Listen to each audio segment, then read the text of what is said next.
ये कहानी है राजगढ़ नामक एक शहर की है। इस शहर के बीचों बीच एक घर था। वो घर रमेश चंद्र शर्मा का था। रमेश चंद्र गरीब भी नहीं थे और अमीर भी नहीं थे। इस घर से शुरू होती है दो बहनों की कहानी।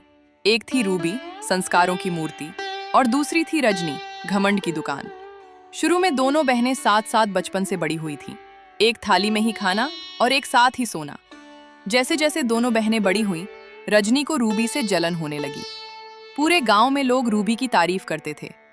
रूबी तो एकदम देवी जैसी है, बिल्कुल देवी सीता की तरह, भोली और दयालु। हाँ, अगर ऐसी बहू मिल जाए तो घर बिल्कुल स्वर्ग की तरह चले। ये बात रजनी के कानों में बिल्कुल जहर की तरह उतरने लगी। मैं इतनी सुंदर हूँ, फिर भी लोग रूबी की ही क्यों तारीफ करते हैं? उसकी तो नहीं कोई ढंग की शक्ल है, फिर भी लोग पता नहीं क्यों उसकी तारीफ करते रहते हैं। रूबी रजनी की सब बात सुनती, फिर भी चुप रहती, क्योंकि उसे लगता था कि रजनी मेरी छोटी बहन है, समय के साथ सब समझ जाएगी। तभी एक दिन रमेश चंद ने दोनों को अपने पास बुलाया और कहने लगे, बेटा, तुम दोनों बड़ी हो गई हो, अब तुम्हारी शादी का समय आ गया है। तभी रूबी ने अपना सर झुका लिया और रजनी की आंखों में चमक आ गई। पहले रूबी के लिए विकास का रिश्ता आया। विकास गरीब था और खेतों में काम करता था, पर दिल का बिल्कुल साफ था। रजनी ने ये सुना तो वो हंस पड़ी। बड़ी बहन को तो गरीब और किसान मिल रहे हो, अब तो जिंदगी बिल्कुल ऐस में कटेगी। वैसे भी इसे मजदूरी करना अच्छा लगता है। हाँ, वो गरीब है, पर वो मेहनती और दिल का बहुत साफ है, और साथ ही ईमानदार भी है। वो रूबी को बहुत खुश रखेगा। हाँ बाबूजी, जैसा आपको ठीक लगे। और दूसरी तरफ रजनी के लिए अजय का रिश्ता आया। अजय एक सुनार था और उसका बड़ा सा मकान और नौकर चाकर थे। तभी ये सुनकर रजनी का घमंड आसमान छूने लगा।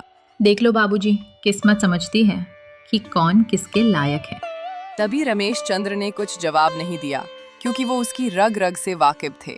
खैर, दोनों बहनों का रिश्ता तय हो गया और जल्दी शादी भी हो गई। रूबी विकास के साथ शादी करके घर आ गई। विकास का छोटा सा घर था और टूटी हुई रसोई और कुछ बोरियों में रखा अनाज। रूबी, मेरे पास ज्यादा तो कुछ नहीं है, पर कोशिश करूंगा कि तुम्हें किसी भी चीज की कमी नहीं आए। नहीं विकास, मुझे ज्यादा कुछ नहीं चाहिए, बस आपका साथ हमेशा मेरे साथ रहे। और दूसरी तरफ रजनी अजय के साथ अपनी ससुराल पहुंची। आलीशान घर और चमचमाती कार देखकर बहुत खुश होने लगी। इस तरह दौलत शोहरत देखकर रजनी का घमंड दुगना हो गया। एरियो, कोमल इधर आ, तूने मेरा रूम ढंग से साफ क्यों नहीं किया? नहीं छोटी मालकिन, मैंने तो सुबह ही कमरा साफ किया था। तो मैं झूठ बोल रही हूँ? नौकर हो, नौकर की तरह रहो। चल जल्दी से यहाँ पूछा लगा, और किसी नौकर को बोलो मुझे अनार का जूस लेकर आएगा। जी छोटी मालकिन, मैं अभी पूछा लगा देती। ऐसे ही कुछ महीने बीत गए और तीज का त्योहार आ गया और दोनों बहनें अपने मायके पहुंची। रूबी सादा धोती पहनी थी और रजनी चमकदार लहंगा पहनी थी। रजनी के हाथ में रंग बिरंगी चूड़ी और एक बड़ा सा थैला लटका हुआ था। तभी गांव के कुछ औरत तीज का टोटका करने आई थी। उन्हें देखकर रजनी ने अपनी बड़ी बहन का मजाक उड़ाया। और बताओ रूबी बहन, विकास जीजू कैसे हैं? तुम्हें खाने के लिए सामान भी लाते हैं या नहीं? मैं तो भूल ही गई थी तुम बहुत गरीब हो। रजनी की बात सुनकर रूबी का मन बहुत उदास हो गया, पर अपनी बड़ी बहन को नीचा दिखाकर रजनी को बहुत मजा आया। तोहर करके दोनों बहनें अपने अपने घर पहुंच गईं। ऐसे ही दिन ढलते गए। रूबी की जिंदगी आसान नहीं थी। रोज सुबह जल्दी उठना और जल्दी उठकर खाना बनाना और अपने पति के साथ खेत में जाना, दिन भर कड़ी मेहनत करना, और शाम को रूबी बहुत थक जाती थी, लेकिन उसने अपने पति से कभी शिकायत नहीं की। रूबी, क्या तुम मुझसे नाराज हो? मैं तुम्हें आराम की जिंदगी नहीं दे पा रहा, इसके बारे में तुमने सोचा होगा। नहीं जी, ऐसी बात क्यों कर रहे हो? मुझे तो इतना प्यार करने वाला पति मिला, मुझे क्या चाहिए? हम दोनों साथ रहेंगे तो ऐसे ही टाइम गुजर जाएगा। चलो रूबी, आज का खाना मैं बनाता हूँ, तुम आराम करो। नहीं जी, मैं हूँ ना खाना बनाने के लिए, मैं बना लूंगी। मैं क्यों नहीं बन सकता खाना? आज अपनी प्यारी पत्नी को अपने हाथ से बनाकर खाना खिलाऊंगा। तुम बैठो, आराम करो। तभी विकास ने चूल्हा जलाकर खाना बनाया और खाना बनाने के बाद अपनी पत्नी को अपने हाथ से खिलाए। एक तरफ विकास अपनी पत्नी से बहुत प्यार करता था, वहीं दूसरी तरफ रजनी को आराम की जिंदगी मिल रही थी। बस एक चीज की कमी थी, वो था पति का प्यार और इज्जत। एक दिन जब रजनी नहाकर बाहर आई तो सर पर दुपट्टा धरना भूल गई। तभी उसकी सास माया देवी बोली, अरे ओ रजनी, तूने अपने मायके से कुछ सीखा कि नहीं कि अपनी ससुराल में बहू कैसे रहती है? अब तू एक लड़की नहीं रही, इस घर की बहू बन चुकी है। बहू का फर्ज तो निभा। ठीक है मम्मी जी, मुझसे गलती हो गई, आगे से ध्यान रखूंगी। अरे तू क्या ध्यान रखेगी? पता नहीं मेरे फूल से बच्चे के लिए तेरे जैसी लड़की से शादी कर दी, गवार कहीं की। इतना सुनकर रजनी का दिल टूट गया। जो उसने अपने ऐशो आराम सोचा था वो तो उसे मिला, पर उसे इज्जत बिल्कुल भी नहीं मिली। शुरू में रजनी की जिंदगी बिल्कुल सही थी, लहंगा साड़ी, नए नए कपड़े गहने, नौकर चाकर। पर उसे धीरे धीरे एहसास होने लगा कि बिना प्यार के ये सब चीज अधूरी है। अजय दिन भर दुकान में रहता और शाम को लेट घर आता और सीधे खाना खाकर सो जाता। एक दिन परेशान होकर रजनी अजय से बोली, अजी, तुम मेरे लिए टाइम क्यों नहीं निकलते? इतना सुनकर अजय ने कड़क आवाज में जवाब दिया, औरत हो, औरत बन के रहो, ज्यादा सवाल जवाब मत करो।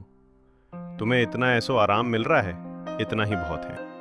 रजनी को इतना अपने हुस्न पर घमंड था, अजय की बात सुनकर चकनाचूर हो गया। खैर, ऐसे ही कुछ दिन बीत गए। एक दिन खबर आई कि अजय का बहुत सामान डूब गया है और कारोबार में बहुत नुकसान हो गया। माँ, कारोबार में बहुत नुकसान हो गया है। जो बड़ा सौदा था वो सौदा ग्राहक ने मना कर दिया है।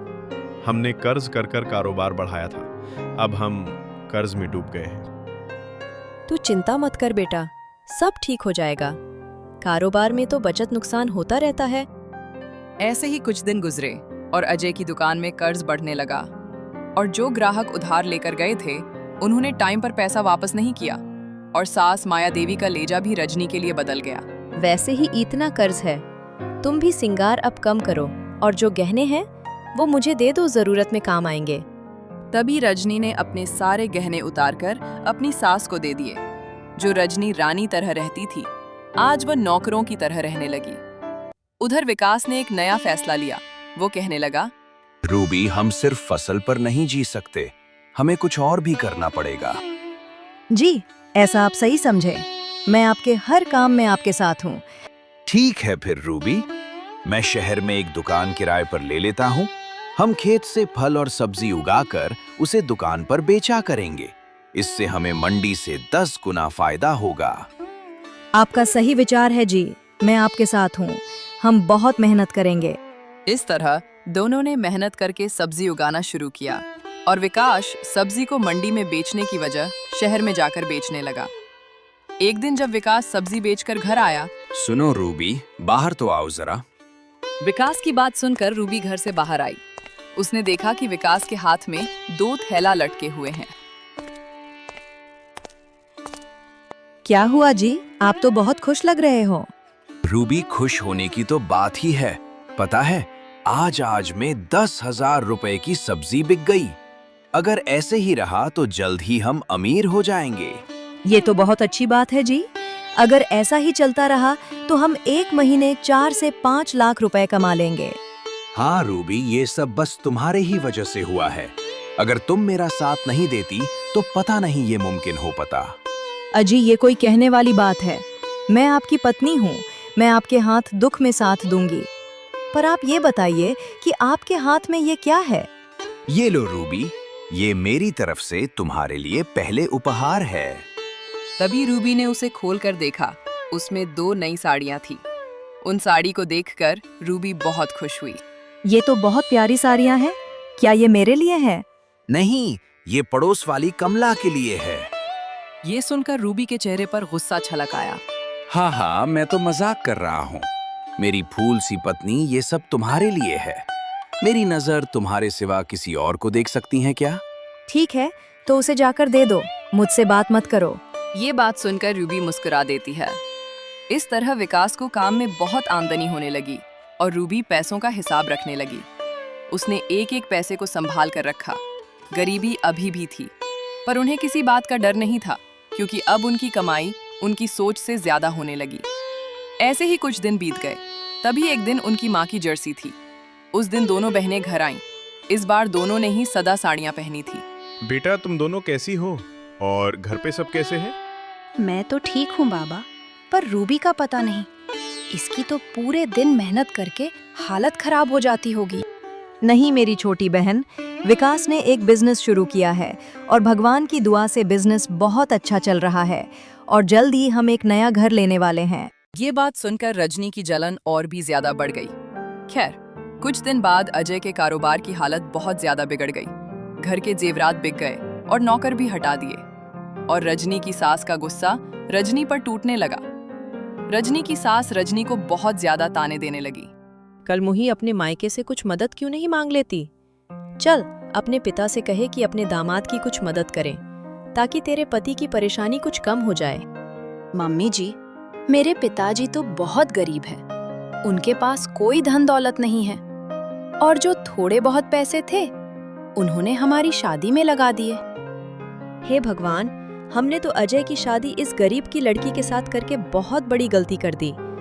अगर बड़े घर में शादी कर ले तो अजय की कुछ मदद तो कर देते। ये बात सुनकर रजनी बहुत शर्मिंदा हुई। वो उस घमंड में रहती थी। उसे घमंड की वजह से आज उसे इज्जत कुत्तों की तरह मिल रही है। दोनों बहनों की जिंदगी नया मोड़ ले रही थी। एक तरफ यहाँ रूबी की जिंदगी खुशहाली की तरफ बढ़ रही थी, वहीं दूसरी तरफ रजनी की जिंदगी धीरे धीरे तबाही की तरफ बढ़ती जा रही थी। एक रात बहुत तेज बारिश हो रही थी। रजनी रसोई के कोने में बैठी थी। रो रो के उसकी आंखें लाल पड़ चुकी थी और पीछे से उसकी सास की आवाज उसके कानों में गूंज रही थी। अरे कल मुही, तू मर क्यों नहीं जाती? तूने मेरे बेटे के कारोबार को खा लिया और हमारे घर में बर्बादी फैला दी। नहीं मायके से पैसे लाई कल मोहिनी, तू कुलंचनी है। सब बात सुनकर भी अजय चुप था। उसका चुप रहना रजनी के लिए सबसे बड़ा तमाचा था। रजनी को लग रहा था कि उसकी जिंदगी बिल्कुल मिट्टी में मिल रही है। अगली सुबह अजय की दुकान बिल्कुल बंद हो गई। कर्जदार गेट पर खड़े थे। घर बिकने की नौबत भी आ गई थी। माया देवी ने कड़क आवाज में कहा, चल रही रजनी, तू भी अपने मायके जा। अब हमारे पास तुझे खिलाने के लिए पैसे नहीं है। ये बात सुनकर रजनी का दिल टूट गया। तभी वह हाथ में छोटा सा बैग लेकर रोती रोती अपने मायके की तरफ चल पड़ी। जब रजनी अपने मायके पहुंची तो रमेश चंद्र रजनी को देखकर हैरान हो गए। क्या हुआ बेटा, तू अकेली क्यों आई है और तेरी आंखों में आंसू? क्या हुआ मेरी बच्ची? तभी रजनी रमेश चंद्र की बात सुनकर फूट फूट कर रोने लगी। पिताजी, उन्होंने मुझे घर से निकाल दिया। मेरी उस घर में बिल्कुल भी इज्जत नहीं है। मैं उनके लिए बस एक नौकरानी की तरह हूँ। मैं बेघर हो गई बाबा, मैं कहीं की नहीं रही। रो मत मेरी बच्ची, रो मत। उन्होंने घर से निकाल दिया तो निकलने दे। तेरे लिए अभी तेरा बाप जिंदा है। चल घर के अंदर चल। रमेश चंद्र रजनी को घर के अंदर ले गए, पर रजनी लगातार रो रही थी। इसलिए रमेश चंद्र ने अपनी बड़ी बेटी रूबी को फोन किया। हेलो बेटी, कैसी है तू? मैं ठीक हूँ बाबा, क्या हुआ? तुम्हारी आवाज ठीक नहीं लग रही। बेटा, रजनी को उसके ससुराल वालों ने निकाल दिया है। तुम चिंता मत करो बाबा, मैं आज ही घर आती हूँ। रूबी को आते आते रात हो जाती है। तभी रूबी घर जाकर सीधे रजनी के कमरे में जाती है। रजनी दीवार के सहारे बैठी रो रही थी। ओहो, हमारी चटपटी बहन अब इतनी कमजोर हो गई। रजनी ने रूबी की तरफ देखा। रजनी की आंखों में आंसू और लाचारी दोनों झलक रहे थे। अचानक रजनी उठी और रूबी के पैरों में गिर पड़ी। मुझे माफ कर दे मेरी बड़ी बहन, मैंने तेरे साथ बड़ा बुरा व्यवहार किया है लगता है। भगवान ने मुझे इसी व्यवहार की सजा दी है। रजनी की बात सुनकर रूबी दंग रह गई। मैंने तुझे उल्टी सीधी सुनाई और तेरी गरीबी का मजाक उड़ाया। आज मेरी गलती से ही मेरे हाथ खाली है। सब अपनी वजह से भुगत रही हूँ। रूबी ने रजनी को चुप करते हुए उठाया। मुझे माफ कर दे बहन, अब मेरी समझ में आ गया है कि आदमी से बड़ा पैसा नहीं होता। चुप हो जा बहन, बेशक हम आपस में लड़ते झगड़ते हैं, पर ऐसा नहीं है कि हम एक दूसरे की मदद ना करें। हम एक दूसरे से नफरत थोड़ा ही करते हैं। चल अब चुप हो जा। रजनी की बात सुनकर रूबी की आंखों में से आंसू निकल आए। तभी रूबी रजनी को गले से लगा लेती है। अरे पागल बहनें आपस में माफी नहीं मांगती, एक दूसरे को संभालती हैं। चल अब रोना बंद कर, वरना मार खाएगी अपनी बड़ी बहन से। तभी अगले दिन रूबी विकास से बात करती। मैं चाहती हूँ कि रजनी हमारे साथ काम करे। इससे वो सब भूल जाएगी और आगे बढ़ेगी। हाँ रूबी, सही है। आखिरकार रजनी तुम्हारी बहन है, तो वो मेरी भी साली है। तभी रजनी रूबी के साथ खेत में काम करवाने लगी। सुबह जल्दी उठना, खेत में काम करना और सब्जियां तोड़ना, और विकास के साथ शहर जाकर सब्जियां बेचना। रजनी के सब हाथ छील जाते हैं। एक दिन रोते हुए रजनी रूबी से बोली, बहन, ये सब मुझसे नहीं हो पाएगा। मेरे सब हाथ छिल गए और कमर भी दुखने लगी है। रजनी की ये बात सुनकर रूबी रजनी से बोली, हार मत मान रजनी, पहले मैं भी ये नहीं कर पाती थी, पर सब सीख गई, तू भी सीख जाएगी। ऐसे ही एक न एक दिन तेरी कामयाबी तेरे कदम चूमेगी। ऐसे ही कुछ दिन बीत गए। रजनी ने रूबी और विकास के साथ काम करके कुछ पैसे इकट्ठा किए। फिर रजनी ने विकास और रूबी के साथ मिलकर एक शहर के बीचों बीच रेस्टोरेंट खोला। उनका रेस्टोरेंट बहुत अच्छा चलने लगा। कुछ ही दिनों में रूबी और रजनी का नाम दूर दूर तक मशहूर हो गया। एक दिन अजय रमेश चंद्र के घर आया। नमस्ते पिताजी। और रजनी कहाँ है? अब तुझे रजनी से क्या काम है? तूने उसे इतने दुख दिए और अब फिर चला आया जले पर नमक छिड़कने। मुझे माफ कर दो पिताजी, मुझसे बहुत बड़ी गलती हो गई। मैं गुस्से के बीच समझ नहीं पाया कि क्या सही है क्या गलत। बेटा जो गुस्से के बीच समझ नहीं पाया और मेरी बेटी को घर से निकाल दिया, अब उसके घर दोबारा अपनी बेटी को कैसे भेज दूं? कोई मेरी बेटी को ना समान समझता हो। अजय ये सब रमेश चंद्र से बोल ही रहा था, तभी पीछे से रजनी और रूबी आ जाती हैं। अजय, तुम यहाँ क्या कर रहे हो? रूबी दीदी, मैं रजनी को अपने साथ वापस ले जाना चाहता हूँ। अजय, तुम्हारा रूबी को घर से निकालकर मन नहीं भरा, जो वापस हमारे घर आ गए? रूबी तुम बीच में मत बोलो, मैं रजनी से बात कर रहा हूँ। तभी ये सुनकर रजनी गुस्से में बोली, मिस्टर अजय, तमीज में रहकर बात करिए। तुम मेरी बड़ी बहन से बात कर रहे हो, और तुम मुझे ये बताइए, तुम मेरे घर क्या करने आए हो? रूबी, मुझे अपनी गलती का एहसास है और मैं तुम्हें वापस अपने घर ले जाना चाहता हूँ। मैं तुम्हारी गलती जानती हूँ। आज मेरे पास मेरी बड़ी बहन की वजह से धन दौलत आ गई, तो तुम मेरे पास आ गए। तुम एक लालची इंसान हो। तुम अपने हद में रहो रूबी, तुम अपने घर मेरी बेइज्जती कर रही हो। अजय, बेइज्जती उसकी की जाती है जिसकी कुछ इज्जत हो, आपकी तो कुछ इज्जत नहीं है। अब चले जाओ हमारे घर से, वरना हमें धक्का देकर निकालना पड़ेगा। आज तुम इतनी बोल रही हो, मैं तुम्हें छोड़ूंगा नहीं। हाँ, तुम चले जाओ यहाँ से। इस तरह बेइज्जती सहकर अजय वहां से चला जाता है। तभी दोनों बहनों ने बहुत तरक्की की।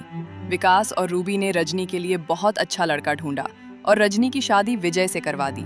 इस तरह दोनों बहनें अपने अपने घर खुशी खुशी रहने दोस्तों, लगी। कैसी लगी हमारी वीडियो? अगर हमारी वीडियो पसंद आई हो तो सब्सक्राइब करें, और हाँ, साथ में लाइक भी करते जाना। हमारे चैनल पर हर रविवार को वीडियो आती रहेगी। धन्यवाद।